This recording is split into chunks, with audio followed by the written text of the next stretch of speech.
Hello, everyone. I hope you're all okay. Again, we're back following on from our last video the other day we did on the summary of Satan's Little Season, what it is, and why we believe that we are in that period of time on the biblical timeline. Why we believe. We didn't say we were 100% right, but we're just giving out information and evidence and scripture, most importantly, to show why we actually believe that. Anyway, we thought that we would do this one today on. Darren's a little bit smaller than me today because he's on a really low stool. I'm on a baby chair. So we thought we'd do this today because it is important. We believe it's very important. And actually, we said in the last, or Darren said in the last video about there isn't a church in the land that doesn't admit or agree that audience relevance isn't important. It is. So we want to talk a little bit about that today. I'm just gonna put this. It is a little bit funny, and it's just a little video. It's extremely funny. It is very funny. It does make me laugh. Not that we're mocking or anything, but it is what it is, So we'll just play this little video and then we'll come back afterwards. Lord, when are the end times? In this generation. So that means 2,000 years from now when Texas gives Israel a bunch of red heifers. Jesus, are your end time prophecies about us? No, they're about Philip in Georgia reading the Schofield Bible 2,000 years from now. Who's Philip? You'll never know. This generation will not pass away until all these things take place. Man, sounds intense. I'm glad you didn't say this to my face or I'd think you were talking to me. Right then. So that little video, it is funny. And it is, when you are looking at it, strip everything back, that is essentially what people believe, isn't it? It caught me and it really did make me giggle because that is what people think, when that you can't sort of step away from that, but it just makes it, I think the video just points it out, doesn't it, quite clearly and obviously what people think. So anyway, I'll hand it over to you now. I've stopped mattering. Right, okay.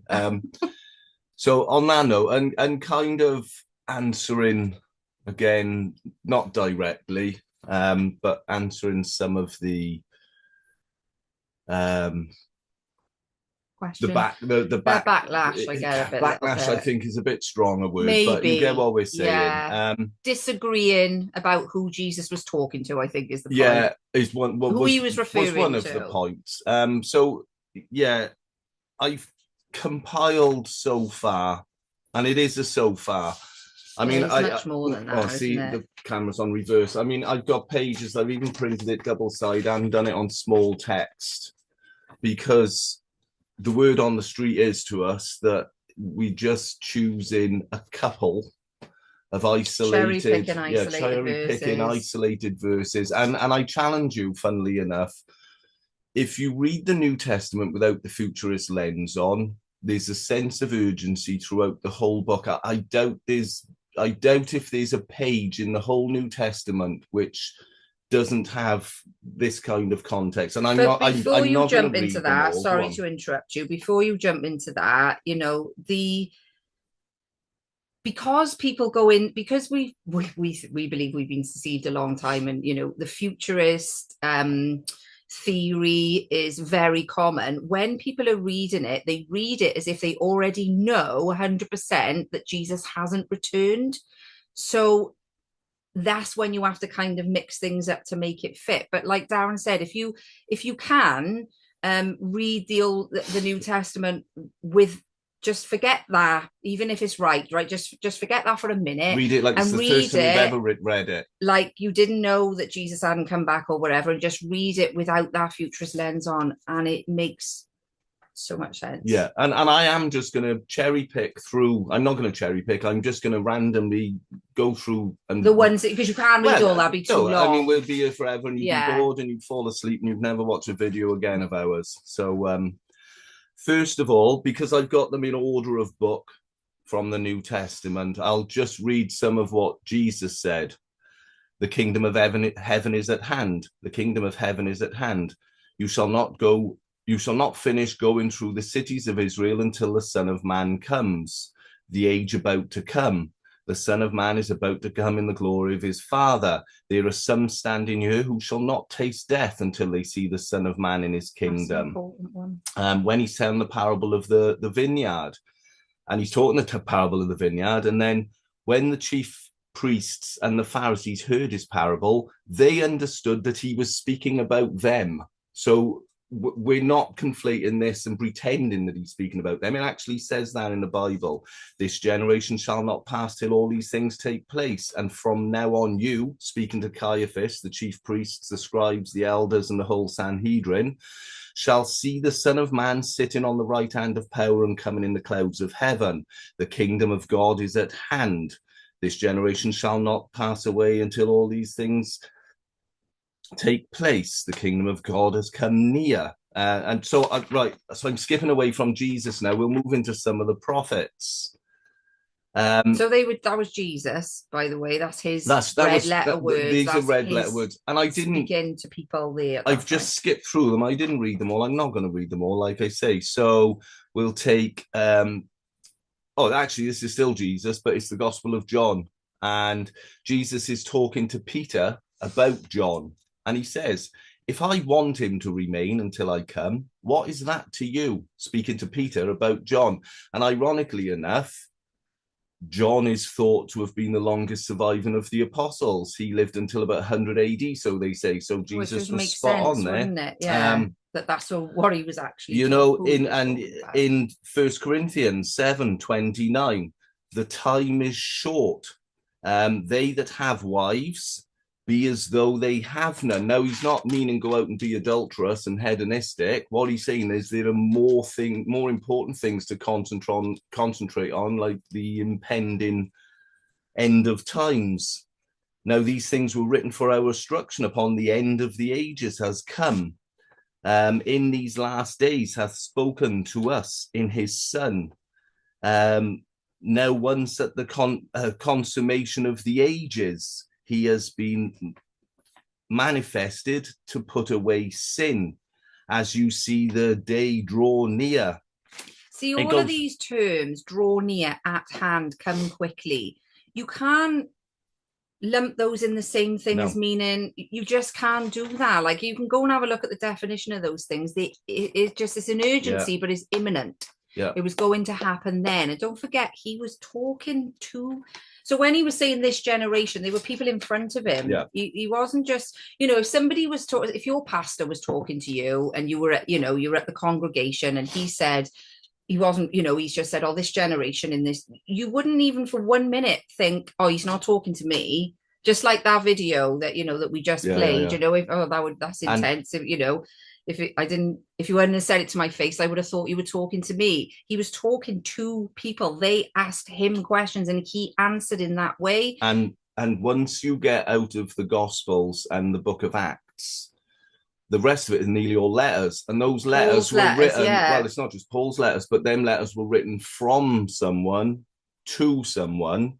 We've hijacked someone's mail. We're reading somebody else's mail. It's bizarre to think that letter was written to me. And in the book of Revelation, he names the 7 churches. Jesus says, write unto these 7 churches and tell them this, this, this, this, and this. And those churches don't exist anymore. They dug them up. They were actual churches. They were people in those churches. And people say, "Oh no, that one's just an allegory for America, or that's metaphorical for." And it's not. I mean, he was writing to them. So back to this. In James, be patient, therefore, brethren, until the coming of the Lord. You too be patient, strengthen your hearts, for the coming of the Lord is at hand. Behold, the judge standeth at the door. He has appeared in these last times for the sake of you. And by the time we get to John, basically, so we've gone from these are the last times. John believes that we're in the last hour, even now. And right, so people are waiting for the coming of the Antichrist to signify the end times. John is telling us that the Antichrist has already come, and they're in the last hour. And this is 1 John 2:18. Even now, many antichrists have arisen. From this we know that it is the last hour. So by this time, John knows that we're in the last hour. I just want to jump in because I just got the Oxford Dictionary like definition of what at hand means. Close by, readily accessible when needed, close in time, about to happen. Yeah.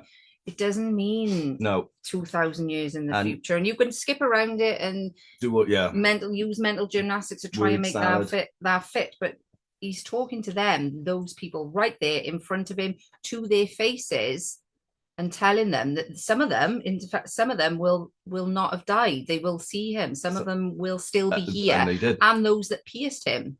Yeah, and so I'll finish off going through these examples now. There's with so the many book of Revelation, them, and I'll just pick out the red words from the book of Revelation. Excuse me. Repent, or else I will come unto thee quickly. But that which ye are already, hold fast till I come. I also will keep you from the hour of testing, which is about to come upon the whole world. Behold, I come quickly. Behold, I am coming quickly. Behold, I am coming quickly. And the last but one verse of the New Testament, of the whole Bible, yes, I am coming quickly. And right, just in context, and in the last video, we mentioned that in Daniel, it says about sealing up the words of this prophecy because it's for a future event. Now that which it was as a 490-year prophecy. That's Daniel 12:4 and 12:9. He says, shut up the words and seal up this book. And in 12:9 he says, for the words are closed up and sealed till the time of the end. In Numbers 24:17, he's talking about the coming of Jesus in Numbers, which is approximately 1,500 years in the future. And he says, I shall see him, but not now. I shall behold him, but not nigh. So he knows it's in the future. Yeah, he knows it's in the future. And the Old Testament prophets had no quibble about pointing out that these things were in the future. So why would the New Testament, why would Jesus and why would the apostles, and a bit of an allegory. So they say, it's to keep us on our toes for his second coming. That's why they say that's why Jesus and the apostles misled us all, which I disagree with. That's blasphemy. Yeah. That's blasphemy. Yeah. I disagree. I was being sarcastic, but that is the case. So imagine I promised Catherine that I was going to marry her soon, but then I had no intention of ever marrying her, right? I just told her soon to keep her on her toes. What would you feel about me? Yeah, I mean, that wouldn't be cruel. It's cruel. That wouldn't be a good guy. And I don't believe Jesus or the apostles would do that same thing. Promise something to keep us on our toes. Yeah, or deceive us for some reason, because that would not make him Jesus. You know, that would make him a false prophet. Or, he wouldn't be the Son of Man if he lied. No, he can't lie. He can't lie, he's the Son of God. He can't deceive, or, so, some people have tried to say that. It's pretty much, like I say, I would like to, I haven't checked it specifically, but I think there's probably not a page in the New Testament where this type of talking isn't a thing. That I see the whole New Testament just as that. Changing the subject very slightly, but during the Roman Jewish War, the siege of the temple in 70 AD, when judgment was put upon the Jews, just to put it into context, 1.1 million Jews died during that siege, during that war, and another 97,000 were taken into slavery. But not a single Christian. The Christians did what Jesus said and fled to the hills of Judea. They all went in the temple. I mean, 1.1 million Jews taken into account. 2,000 years ago, the population of the earth was much, much, much, much, much, much smaller. So that makes it a huge percentage. A huge percentage of the Jews. They were almost wiped out by 1.1 million Jews being killed. Yeah, exactly. And they, we'll go into detail about, the signs, because that is one where people say, yeah, but what about this sign? He said this would happen, now would happen, now would happen. Thinking, because we've been lied to, right? This is what people need to understand, is the history that we've been told has been a fabrication. It's been a falsity. It's been a lie. So when you're working on the mainstream history, this is why they don't tell you these things. We're not aware. So, most people don't believe any of that's happened. But when you look at true history, it has happened. It's just that we were never taught about it. We're never told about it. Well, what about 536 AD? Yeah, 536 AD. I was gutted I didn't say it last week. Right. anyone Although who's this is watching not this now, audience right? So we're talking and taking into account that the year might not be accurate, but the events are proven to have happened, right? So just say That's that the other because the thing year that's doesn't awkward, actually isn't tie. it? We spoke about the timeline being broken in the last video, so times and dates and years are maybe We'll a just bit. see what the mainstream. It's a grey area, but Yeah. if you've got your phone in your hand now, or if you're sat in front of your computer. And so far, anybody who I've told to do this knew nothing about it, and neither did I until I first came across it. Google, and take this in the context of Matthew 24, all the prophets who prophesied the end of days, and the book of Revelation and the things which happened. Google 536 AD, and it will tell you that it's the worst year in history.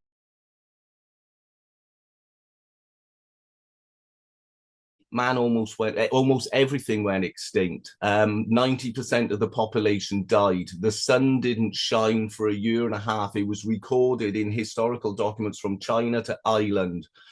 Yellow ash falling from the sky. The moon was blood red and didn't give its light. The sun gave its light, but as of the moon. For a year and a half, all the crops died, which then meant all the animals died, and then it was followed by plagues and pestilence and so on, so on. For a long period of time, they don't tell you that in history class today. It's eerily similar to the Book of Revelation, to God's judgment in the Book of Revelation. There's actually a lot of evidence for that. Architectural evidence as well, when you think of, just slightly going off the audience relevance a little bit here. But when you look at, if you've looked into meltology and you've looked at these buildings, they were definitely, and they look like they've been melted. They were 100% they were building. And then you look at things like why we've got Petra's one of them. They tell us that they dug into the cliff face. Yeah, and there's a lot of them in Turkey and all as well, where they tell us they built these buildings into the cliff face. But actually, when you look at it, it looks like they were actually bigger buildings which were melted. Who builds underground? Who builds underground? They're excavating these, and I mean they're 20, 30, 40 feet underground rooms. You can't do, it's impossible. Why on earth would anyone just, you can't do it anyway. Do you know what I mean? So it looks like it was covered with something. It was buried at some point in time. Like we will go into detail about all of these things because there's lots to go through. You know what? There is so much. And again, answering some of the criticism, I think criticism is probably the word I should have used in the beginning when I said backlash. Answering some of the criticism. So we're often told that we need to read the Bible, and yet I'm actually taking this stuff from the Bible because we've read it. I would like to put something out, because I'm not saying it's secret knowledge or anything by any means. That would be kind of condescending, and I don't mean it that way. But it is important that people should know the Bible, particularly the Old Testament, isn't in chronological order. And if you're reading it with that mindset that it's in chronological order, it leaves things unfulfilled because they're in the wrong order, basically. And also some of the books are not in chronological order, the chapters of the books. Ezekiel and Daniel are two perfect examples. They're not in chronological order. Ezekiel is quite confusing. It jumps back and forth. And I have, we've been told to read these things. I have read them. And I would just like to point out as well to at least one of the critics, Ezekiel is talking about the destruction of the first temple and not the second temple. Daniel is prophesying the second temple because the first temple is already destroyed when Daniel is writing his prophecies. Although Ezekiel and Daniel kind of overlap somewhat in time, the temple is gone when Daniel is prophesying the second temple, basically, and Ezekiel is talking about the destruction of Jerusalem and the first temple. But we'll go into a lot more detail with this on later videos. But just back to audience relevance just for a minute. It's actually really baffles me, and I don't know if it's because I've not had, well, neither of us have had we didn't have a preconceived belief. We didn't already have anything in our minds when we found our faith, right? We didn't have something that we'd believed all the way up to a certain point and then had to sort of change our minds or anything, right? Because no cognitive dissonance. yeah, there was we're researchers anyway. We've been doing it a long time with everything we do. We look deeply into stuff and whatever, right? And like I said on the last one, say it again, we might be wrong, but when you're reading it and linking it, it makes far more sense than the futurist doctrine. Far more sense. It Yeah, it really really does. does. And like I said in the Yeah. last one, I've known people to come to Jesus through Satan's little season, because now things make sense to them, where they've been turned away previously or felt confused or whatever.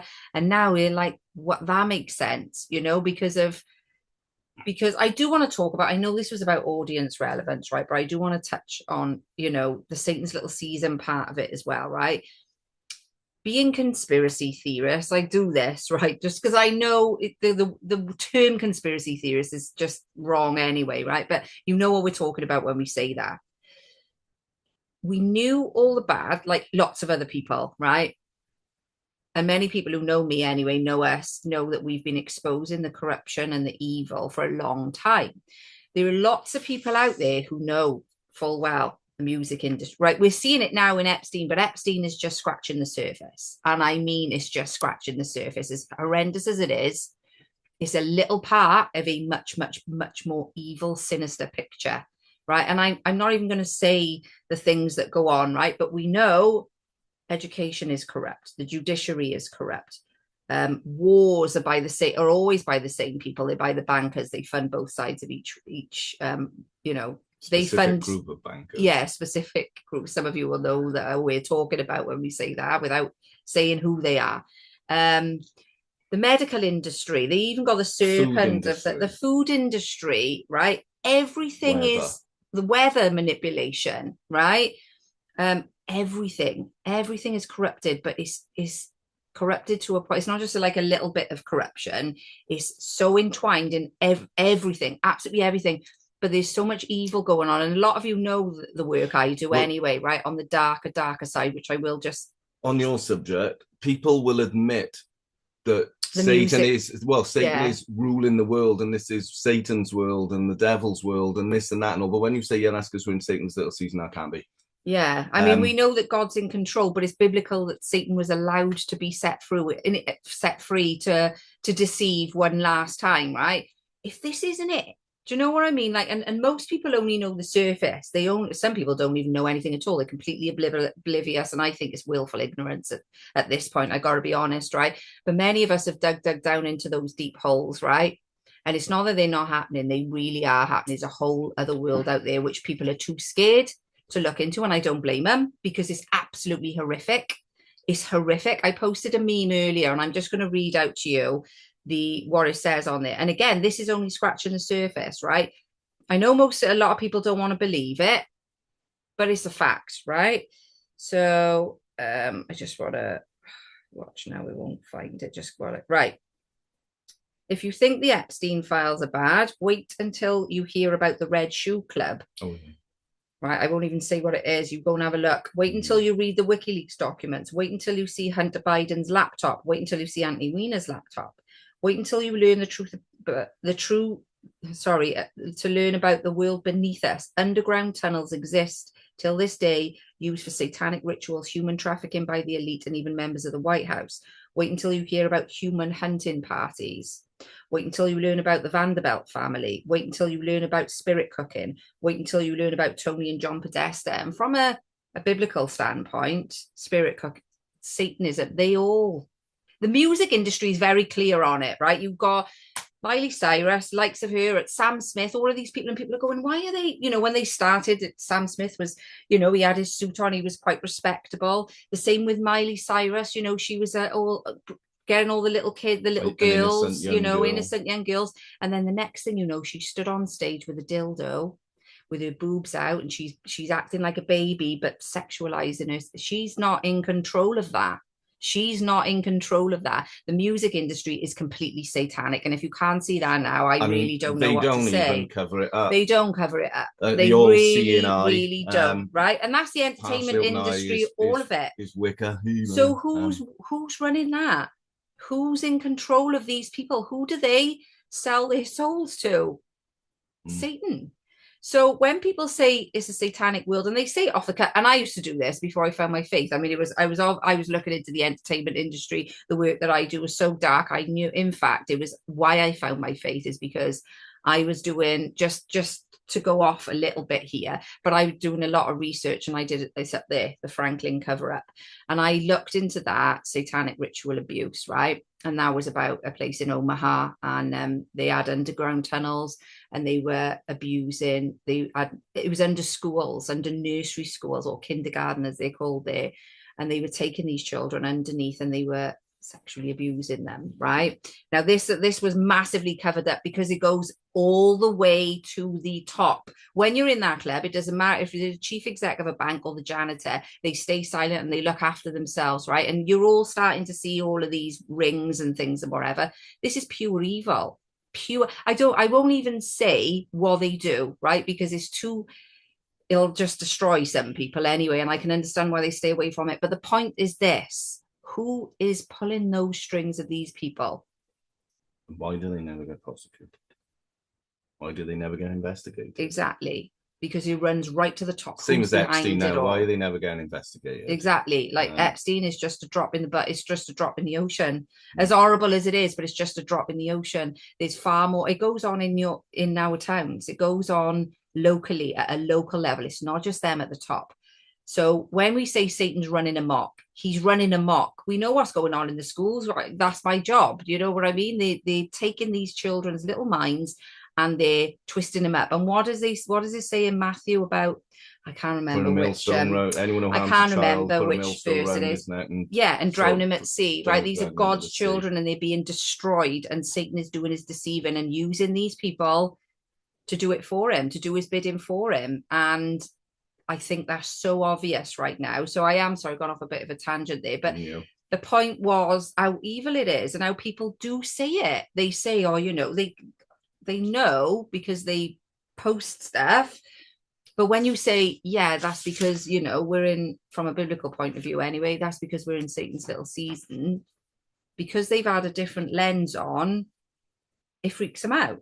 And it's like, no, we can't be because Jesus hasn't come back yet, blah, blah, blah, blah, blah. And that's what we're doing these videos for. But anyway. And again, like I say, I could have spent all of this time just reading through, and you still wouldn't have done it. This collection of and I I've only taken the bit when you read the chapter in context, they're a little bit longer and they mean a little bit more. I've just taken it just so I can prove a point.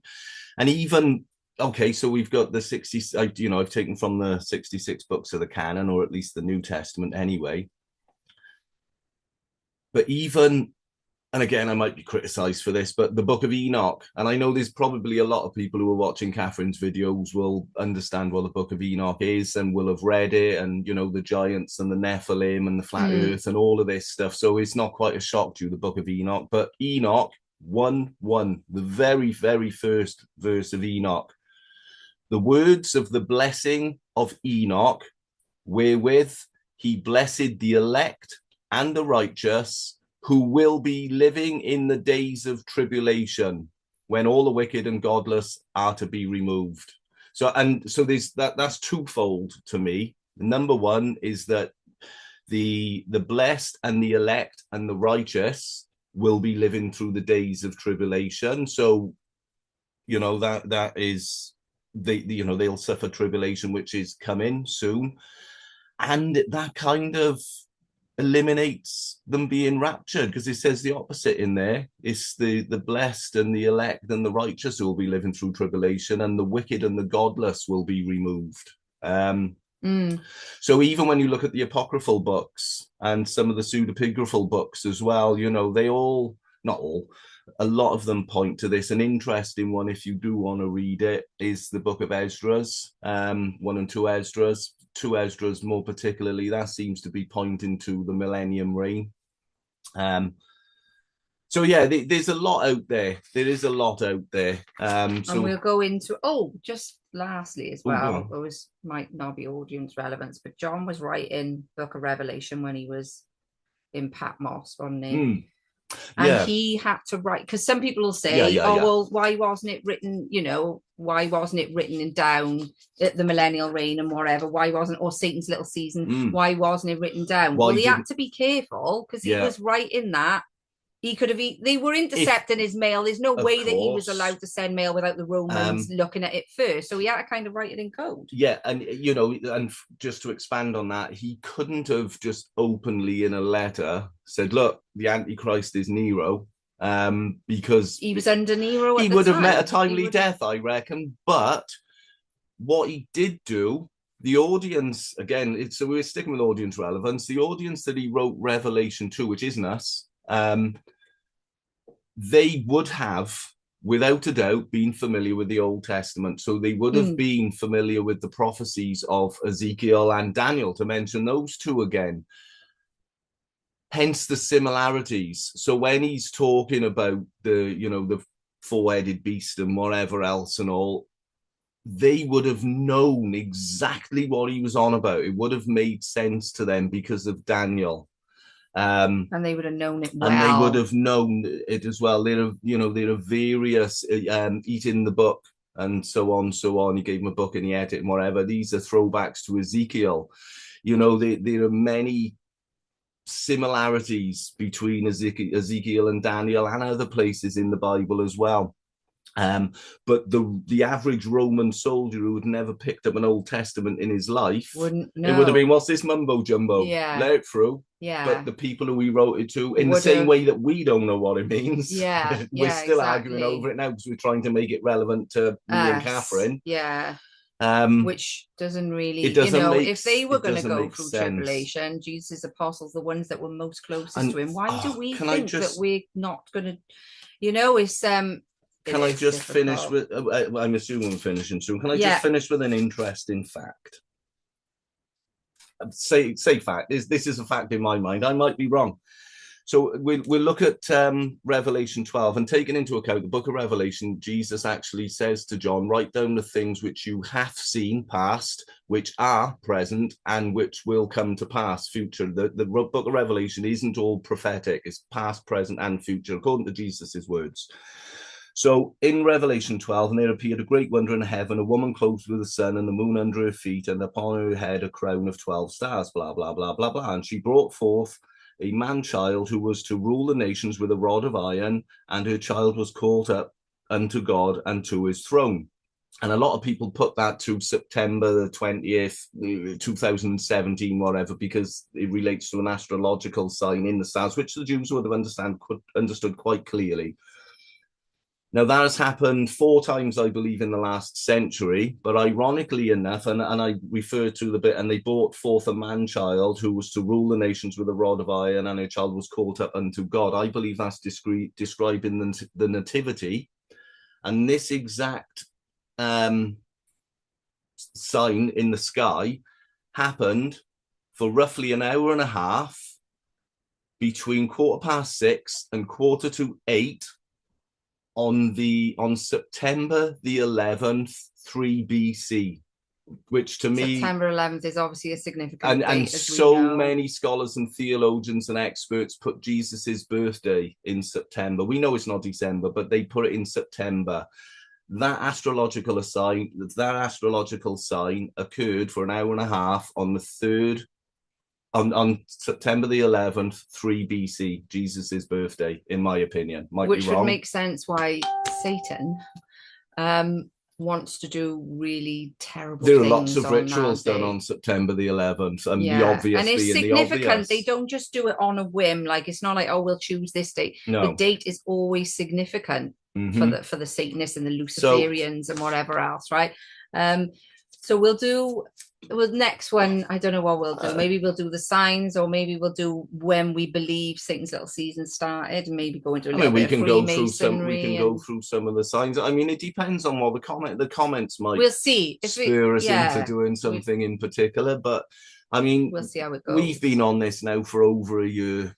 We've been digging deep for over a year, and there isn't a day goes by where I don't learn something new. Yeah. Which I think is the case with the Bible and anyway. It's fascinating, you know. And we shouldn't be, you know, we shouldn't be arguing over eschatological views anyway, you know, we shouldn't be, but it does seem to really sort of annoy people when, oh yeah, do you know what I mean? Whereas I'm like, well, I'm just going where the truth is, you know. At the end of the day, all we've done is read Jesus's, like we said last time. I don't believe, and many people tell me, and I believe, I agree with them, that God is one of confusion. I just don't. But having to jump through all these hoops to make something fit the futurist lens is massively confusing, in my opinion. Whereas if you're reading it as he was reading it, as he was talking to them, it just clicks. It really, really does. And I know it's hard, because when you've believed, there are some Christians out there who've been Christians their whole life, and they now believe we're in that, living in that. You know, they've believed the futurist view for all their lives, literally, and now they've come around and they've, you know, done their research and looked at it again with a different view. And we're learning from those people as well. Yeah, exactly. We're all learning from each other. But there are pastors who have come out and apologized to their whole congregation for misleading them all their life. Yeah, it's really interesting to see. So it's not, you know, because I see people keep saying things like, oh, you know, it's just getting popular now and whatever else. And I'm like, well, actually, it might be getting popular, but that isn't that telling people something? Maybe it's because people are looking and realizing it's not just, you know, Flat Earth was exactly the same thing. When I started, and then all of a sudden it went bang, and every other person you speak to these days is like, kind of knows that, you know, and biblically it's a, you know, like I said last time, it's a firmament, it's immovable and stationary. It can be immovable and stationary and spinning at the same time. And I believe God's word, right?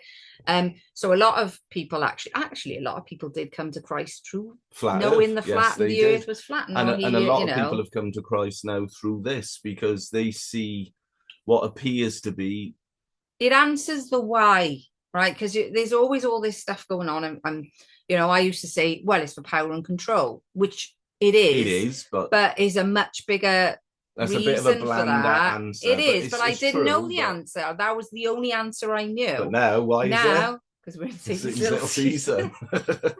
Anything that goes wrong, right? If we stub our toe or fall over, the other one will go, because we're in Satan's little season. Anyway, guys, we'll leave it there because we babbled on a bit too much now. But we'll do another one in a couple of days. Anyway, we'll see how the comments and all go, and we'll just go on. Probably badly, but anyway, again, we're only saying, this is our point of view. We're not teaching anyone anything. Go away and have a look yourself. The only thing I know as a fact are my own experiences. You know, and I've always said that with everything. I'm like, look, don't listen to a word I've said. I could be lying, I could be wrong. Go and have a look. I've and then changed my mind on so many many things. I've held my hands up and said I've been wrong so many times, because I have been. But I don't care if I'm wrong. I just want the truth. That's all we want, you know. So and there are some bits on this subject as well that which we probably stumped me, and I still haven't sussed them out. It's not, you know, I can't answer every single question. There's a lot of questions I can't answer, but but we can do our best to look at it. I think that's a good generalization for all religion and all doctrines. Nobody can answer all of them questions. Why there are so many doctrines? They all argue amongst each other. They're all saying black is blue and blue is black. And that's not really much different here, to be honest, but it really does make a lot of sense to me. And when I read that New Testament, which I have, when I read that New Testament without the futurist lens, and audience relevance, it really, really makes so much sense. It does. It really does. Anyway, we are leaving it there now, because that's twice we've said it and then we've carried on talking. So anyway, enjoy the rest of your weekend, guys, and we will catch up in a couple of days. See you later. Bye.